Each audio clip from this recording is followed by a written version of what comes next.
Why are things not the way that I want them to be? Does God not care? Does God not see? Do not go down the road these Israelites did.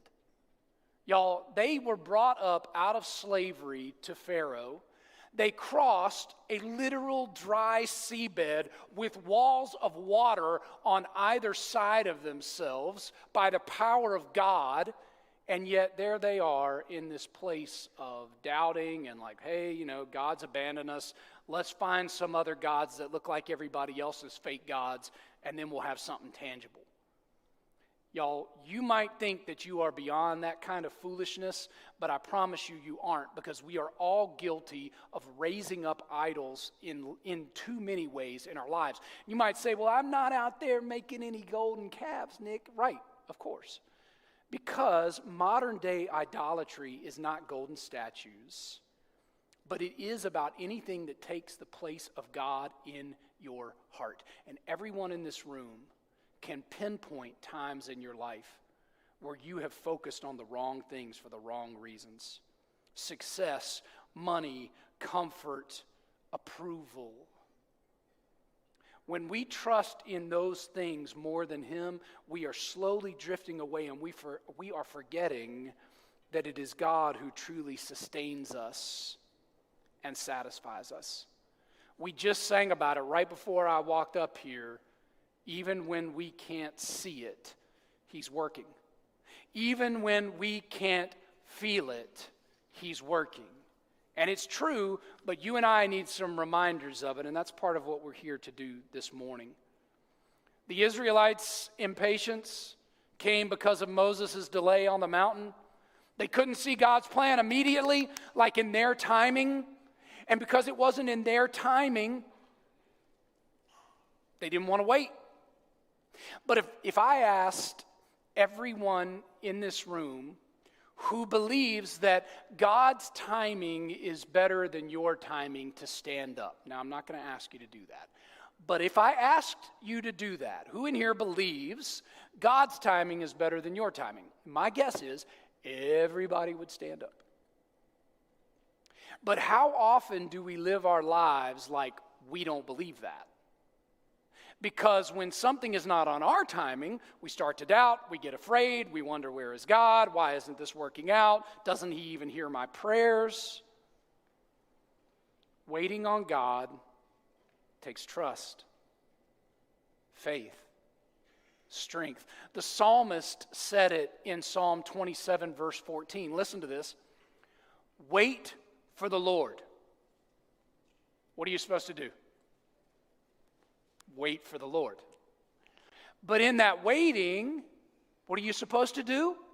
Be strong.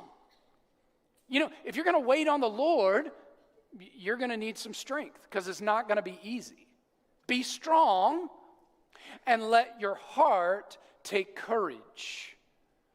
There are going to be times where you doubt, where you have fear, where things are difficult. Anna said it earlier, not always going to have the answer presented to us immediately.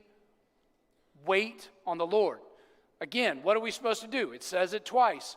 Wait for the Lord.